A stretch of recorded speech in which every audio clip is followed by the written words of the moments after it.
Bonjour à toutes et à toutes et bienvenue au podcast de la FEDOM visant à promouvoir l'économie des Outre-mer. Aujourd'hui, je suis en présence de Monsieur Guillaume Villemot, secrétaire général de la Fondation SMA. Bonjour Monsieur Villemot. Oui, bonjour. Donc, je suis Guillaume Villemot, je suis délégué général de la Fondation des services militaires adaptés, qui a été créée il y a un peu plus d'un an et qui a entre autres la chance d'avoir la FEDOM qui fait partie de notre comité exécutif. Je vous remercie. Alors, pour débuter, pouvons-nous tout d'abord présenter ce que la Fondation SMA, nous expliquer du coup ce que c'est et ses principales missions et notamment ses liens du coup avec le RSMA, s'il vous plaît. Bien sûr. La fondation du SMA est née il y a un peu plus d'un an, puisqu'elle est née officiellement en juillet 2023 et opérationnellement en septembre 2023. D'accord. L'objectif de la fondation du SMA, c'est d'être en capacité d'accompagner des jeunes ultramarins de 18 à 30 ans, issus ou non du SMA, et ayant un projet soit entrepreneurial, soit salarial. Et on les accompagne de trois façons différentes. On les accompagne en mécénat de compétences, donc ça veut dire qu'on a un réseau d'entreprises à côté de nous, comme par exemple l'Ordre des experts comptables d'outre-mer, qui vont apporter leur savoir-faire, leurs connaissances, pour être en capacité d'aider un jeune qui a un projet, par exemple, de création d'activité, pour savoir si son projet est viable, si son projet peut fonctionner, et surtout vers comment il peut faire pour se tourner vers différentes aides pouvant exister dans les territoires pour créer son activité. Ça, c'est le mécénat de compétences. Le deuxième volet, c'est un mécénat plus traditionnel, qui est du mécénat financier. Il consiste à octroyer une bourse à un jeune qui va jusqu'à 10 000 euros. On ne dépasse jamais les 10 000 euros, et quand on est sur des montants qui sont plus importants, on travaille sur des cofinancements et on réunit autour de nous ce qu'on appelle un consortium, c'est-à-dire qu'on est en capacité de pouvoir, dans ces cas-là, réunir d'autres entreprises qui vont, ou fondations qui vont cofinancer le projet du jeune. Et puis le troisième volet, type d'accompagnement, c'est ce qu'on appelle du mécénat de confiance. Et là, c'est plus particulièrement lié à une problématique qu'on retrouve dans tous les Outre-mer, qui est la problématique de l'accessibilité au logement. Et donc, dans ces cas-là, on finance le dépôt de garantie et on finance une aide à l'installation qui va jusqu'à 3 000 euros, ce qui permet aux jeunes, quand ils démarrent dans la vie professionnelle, de ne pas tout de suite se mettre dans le rouge et de pouvoir, du coup, avoir un peu d'argent pour, encore une fois, payer son dépôt de garantie, ses premiers mois de loyer et puis acheter un lit, un frigo, des fourchettes, des couteaux, etc. pour pouvoir commencer décemment dans sa vie professionnelle. Sur les missions de la Fondation, on a défini 5 grands univers dans lesquels on intervenait. Je vous ai parlé du logement à l'instant, donc on a un programme qui s'appelle Coup de pouce logement. On a un deuxième programme qui s'appelle Mobilité avec un S. Tous les jeunes qui passent dans les régiments du SMA ne passent pas leur permis de conduire, et puis c'est ce que je rappelais tout à l'heure, on ne s'adresse pas qu'à des jeunes issus du SMA. Donc on a un certain nombre de jeunes qui viennent nous voir pour pouvoir passer leur permis. On a par exemple passé un partenariat avec le GIEC BTP en Guyane, parce que si ces jeunes n'ont pas leur permis, eh bien derrière ils ne peuvent pas avoir accès au premier emploi. On sait tous quelles sont les difficultés de mobilité dans les Outre-mer, et donc on va financer des permis, mais on va aussi financer des permis spéciaux. Par exemple, on va financer le permis d'un jeune polynésien qui passe un permis poids lourd matière dangereuse. Ça ne se passe pas en Polynésie, donc il le passe soit en Nouvelle-Calédonie, soit dans l'Hexagone. En l'occurrence, il a choisi de venir dans l'Hexagone.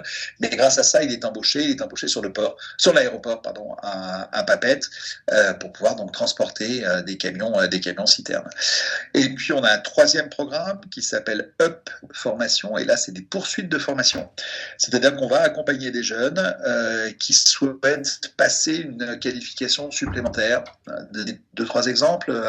On a accompagné un jeune à La Réunion qui souhaitait se faire embaucher dans un lycée professionnel comme prof de soudure.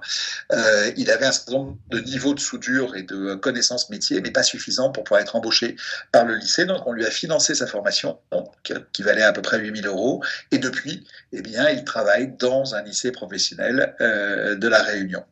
On a, toujours dans ce programme Up Formation, on accompagne actuellement un jeune en Martinique qui souhaite devenir plongeur, scaphandrier, soudeur. C'est compliqué comme formation. C'est une formation il y a une école internationale qui est installée à Fréjus. Mais avant ça, il faut l'accompagner dans son obtention de ses degrés de plongée. D'accord. Et donc, on lui finance au fur et à mesure. Donc, on lui a financé déjà ses 2 premiers niveaux de plongée.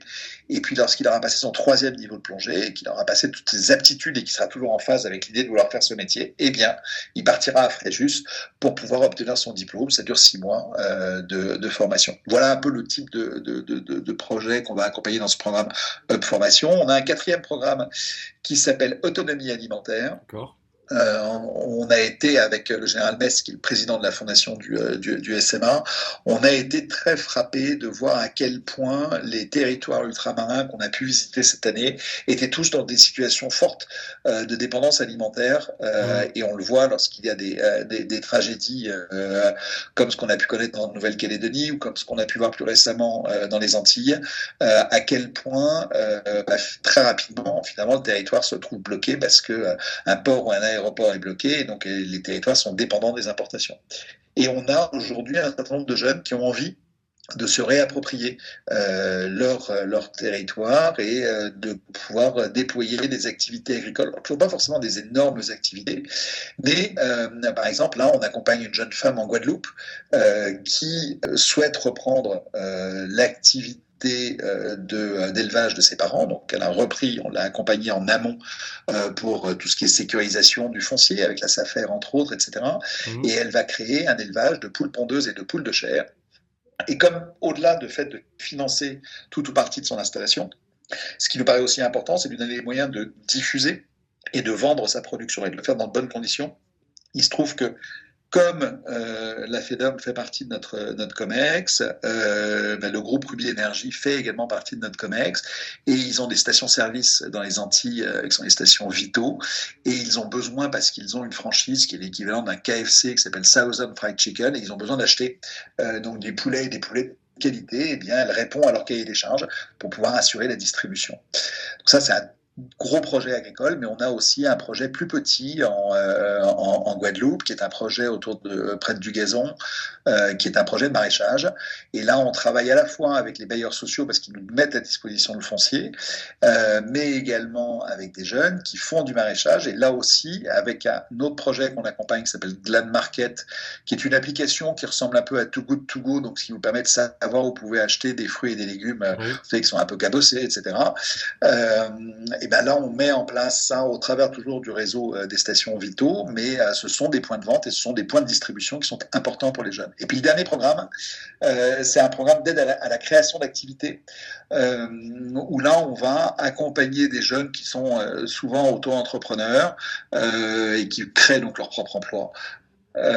Donc ça va depuis l'aide à l'installation d'un jeune en Polynésie qui a passé ce concours de cette école de plongeur scaphandrier soudeur à Fréjus, et qui est revenu au Fénois et qui a donc décidé de créer son activité. Il a besoin d'un cofinancement, donc il a une partie de son financement qu'il assure avec des prêts bancaires, etc. Et on lui assure une partie de son financement complémentaire. Et on a également 2 projets en Nouvelle-Calédonie autour de ça. Un autour d'un atelier de mécanique mobile dans la province Nord, et l'autre toujours dans la province Nord, qui est un projet d'autonomie alimentaire, de création d'activités pour un jeune qui a 1 hectare dans lequel il va faire à la fois du maraîchage, de l'élevage de poules, de l'élevage porcin et du miel. D'accord. Voilà ce que fait la Fondation et quels sont les 5 grands liens qu'on peut avoir dans notre mode de fonctionnement. Je vous remercie pour ces explications. Alors, on est nombreux, je pense, à connaître le RSMA, mais beaucoup moins à connaître la fondation du coup SMA. Est-ce que vous pouvez nous expliquer qui est à l'origine de ce projet et quelles sont les motivations pour sa création en 2023? Alors, c'est venu à l'époque d'une interrogation du ministre des Outre-mer de l'époque, qui était Sébastien Lecornu, et du général commandant le SMA à l'époque, qui était le général Peloux, de Mhm. savoir comment on pouvait faire pour trouver une façon d'accompagner, au-delà de la période du SMA, un certain nombre de jeunes qui avaient des projets et qui ne savaient pas toujours vers qui se tourner. Donc, ce qu'on avait constaté, c'était qu'il y a un lien très fort qui se crée entre un jeune et son encadrement lorsqu'il passe au SMA, et que souvent, vous avez des jeunes qui, 1 an, 2 ans, 3 ans après avoir été passés dans les régiments, rappellent leur chef de filière en disant vous m'avez aidé à un moment donné, vous m'avez accompagné, vous m'avez donné un conseil.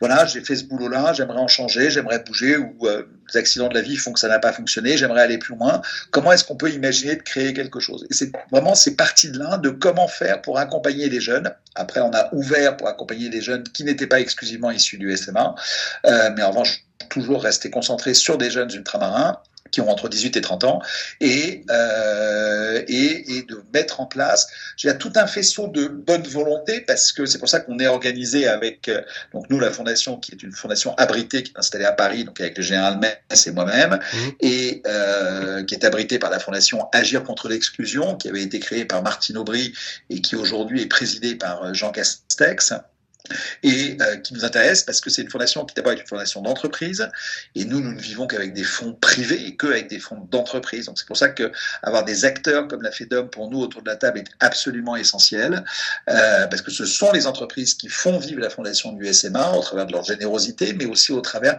du temps de leurs salariés qui ont envie de s'engager localement pour accompagner certains projets des jeunes.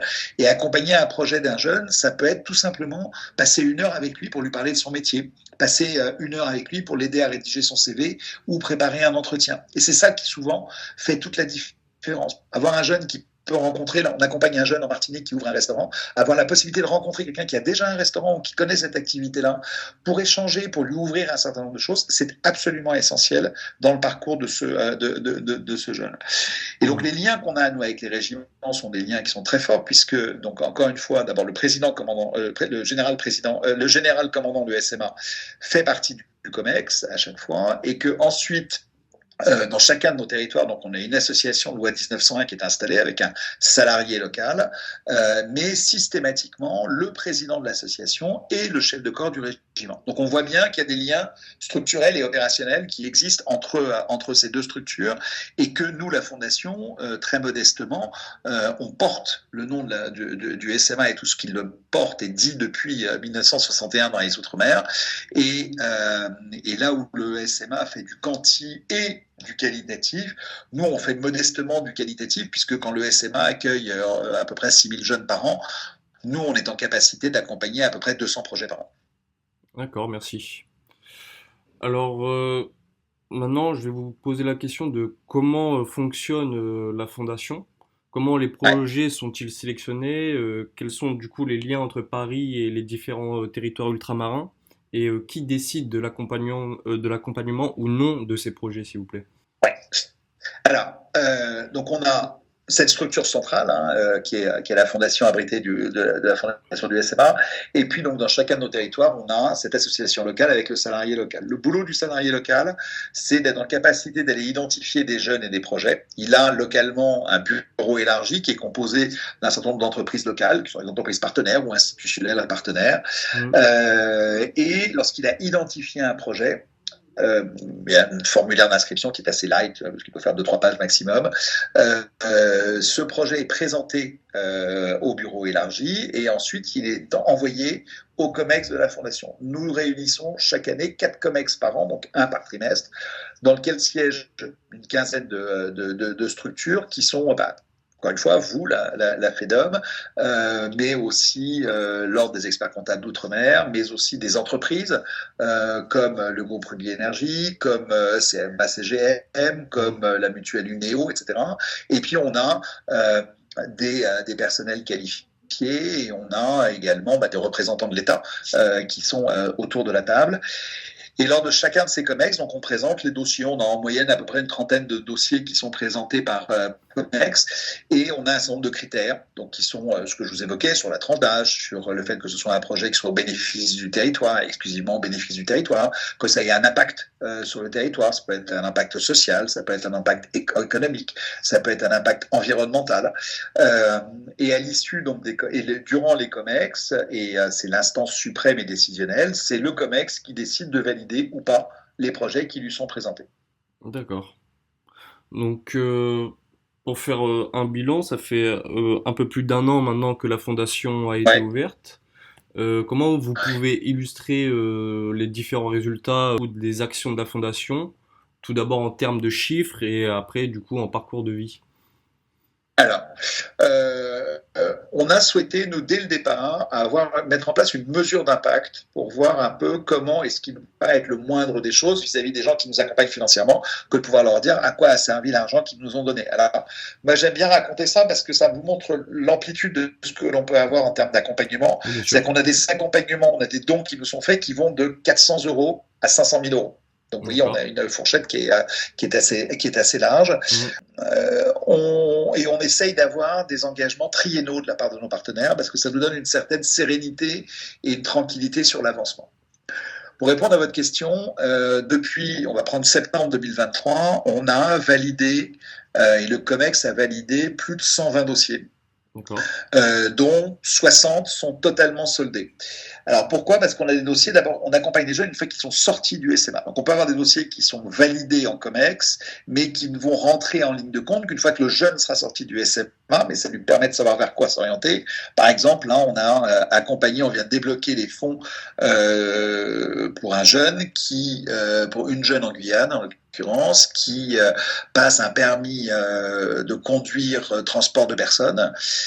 Et donc, le COMEX l'a validé en mars dernier et elle a réellement commencé sa formation en octobre. Donc, vous voyez, c'est pour ça qu'on a des décalages par moment entre le nombre de dossiers validés et le nombre de dossiers clos. Puis on a des Mhm. dossiers qui sont assez courts parce que quand on finance une aide à l'installation ou un permis VL, ça va assez vite. Mhm.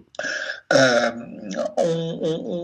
ce qu'on a réussi à faire, et ce qui n'était pas évident, c'est qu'on a réussi à être présent dans les 7 territoires où le SMA est présent, avec à chaque fois la même structuration, donc une association locale identifiée à un salarié, une structure indépendante et avec une reconnaissance en tant qu'association, loi 1901, dans chacun de ces territoires. Le dernier territoire qu'on a doté a été Mayotte, et donc ça c'est important, c'est-à-dire que à partir du 1er janvier 2025, on a vraiment nos 7 territoires qui sont alignés. Alors, on accompagnait déjà les 7 territoires, mais il n'y avait pas forcément partout un salarié qui avait été recruté et mis en place, et ça, désormais, c'est chose faite. Ça aussi, c'est un élément, je veux dire, en termes de bilan et de résultats qui, pour nous, étaient importants à avoir. Ensuite, en termes de volumétrie ou en tout cas de profil, on se rend compte qu'on accompagne des projets, c'est assez équivalent dans tous les territoires. Il n'y a pas un territoire qui est plus prégnant qu'un autre. On a à peu près un volume d'accompagnement assez lisse. En revanche, les accompagnements les plus nombreux qu'on a pu avoir sont des accompagnements autour de la mobilité et autour du coup de pouce logement. D'accord. Et on voit à quel point ces deux sujets-là sont vraiment les sujets les plus bloquants pour l'insertion professionnelle des jeunes, puisque c'est là-dessus que un projet peut se casser la figure parce que le jeune va avoir trouvé un boulot, mais n'arrive pas à trouver un mode de transport. Alors dans certains cas, on est même assez créatif, puisque par exemple avec la Sarah en Martinique, qui nous ont offert un véhicule, ce qui nous permet de mettre à disposition pour des périodes courtes un véhicule à des jeunes que nous accompagnons. Là, ça a été l'exemple d'une jeune femme en Martinique pendant 3 mois. On lui a donné un véhicule parce qu'elle avait un emploi, mais qu'elle n'avait pas de moyen de transport pour s'y rendre et qu'elle commençait très tôt le matin. Pendant ces 3 mois-là, elle a mis de l'argent de côté et grâce à ça, elle a pu acheter une voiture d'occasion. Mais c'est aussi ce type de choses-là sur lesquelles on réfléchit. Et là, en ce moment, on travaille sur peut-être la mise en place d'un petit pool de scooters électriques en Martinique et en Guadeloupe pour D'accord. venir là aussi apporter un coup de main à un jeune qui lui permet de s'installer et ensuite de démarrer. Pour vous donner un exemple et pour répondre à votre question sur ce que ça va avoir comme impact, on a accompagné un jeune Saint-Martinois qui était passé par le régiment de la Guadeloupe et qui avait besoin de passer un permis, il avait besoin d'un BSR pour pouvoir conduire un scooter justement, Oui. ce qui coûte à peu près 300 euros, mais il est embauché par la collectivité territoriale et voilà, on lui a donné 300 euros, il a passé son BSR et aujourd'hui il a un emploi. Et c'est ça la fondation du SMA, c'est-à-dire qu'on est à la fois beaucoup sur des projets très court terme, mais du coup très directs, qui ont un impact immédiat sur le jeune qu'on a accompagné et qui lui permet de s'insérer professionnellement. Et puis on a ces projets plus long terme, que ce soit sur des formations qui sont des formations longues, exemple des scaphandriers, des soudeurs plongeurs scaphandriers, ou sur des projets de création d'activités, où là on est sur des projets qui sont plus longs et plus ambitieux. Donc on est on a ce spectre qui est assez large, mais qui pour moi est assez essentiel, parce que Mhm. c'est ce qui correspond véritablement aux besoins des jeunes dans leurs différents territoires. Bien sûr. Je vous remercie, c'était très clair. Je vous en prie. On arrive vers la fin de ce podcast, donc je vais vous poser une question un peu de conclusion. Quels sont du coup les principaux défis auxquels la fondation est confrontée aujourd'hui et quelles sont ses perspectives d'avenir? Alors, les perspectives, elles sont plutôt positives dans la mesure où, encore une fois, comme on est structuré maintenant sur les territoires, on a cette capacité à se déployer. Maintenant, nos deux enjeux et là où il y a le plus de mobilisation à obtenir, c'est il nous faut des projets, il nous faut des jeunes qui viennent nous voir avec des projets, et de l'autre côté, il Mhm. nous faut des entreprises. Pas tant parce qu'on a besoin d'argent, mais parce qu'on a besoin des salariés et du monde salarié des entreprises pour accompagner ces jeunes. On vient de signer une convention avec un groupe ultramarin, qui est le premier groupe ultramarin avec lequel on a signé, qui s'appelle Avant-Garde Outre-mer, qui est un groupe informatique. Et pour nous, c'est très révélateur de cette façon dans la façon dont on peut trouver un accompagnement pour des jeunes. Et ils nous accompagnent en mécénat de compétences et en mécénat en matériel, puisqu'ils donnent des ordinateurs pour des jeunes qui ont des projets, qui ont donc des besoins informatiques. Et ça peut être entre guillemets que cela, le type d'accompagnement, mais on a besoin vraiment du tissu économique. Et ce que l'on fait, nous, est au service, encore une fois, et des territoires, et donc du coup du tissu économique, c'est-à-dire qu'on a besoin de réunir autour de la table l'ensemble des acteurs qui sont en capacité de faire bouger, et Dieu sait si les territoires ultramarins en ont besoin, cette économie, et de la faire se pérenniser le plus possible. Et on voit que nous, dans les projets de jeunes que l'on peut accompagner, j'ai parlé de projets agricoles, on a des projets mécaniques, on a des projets de commerce. Mhm. Les sujets sont quand même très larges et très vastes, mais il faut de temps en temps simplement un regard bienveillant. Et c'est en ce sens-là qu'on a besoin d'un côté des entreprises, et puis de l'autre côté, on a besoin des jeunes, parce qu'on a besoin qu'ils nous envoient leurs projets. Bien sûr. Écoutez, Monsieur Villemot, je vous remercie et je C'est souhaite une moi. longévité à ce projet parce que je pense qu'il est porteur d'espoir pour tous nos territoires ultramarins et je pense qu'on en a Merci. besoin. Et c'est moi qui vous Merci remercie. beaucoup. Au revoir. Merci pour ce temps, en tout cas. À bientôt. Merci, au revoir.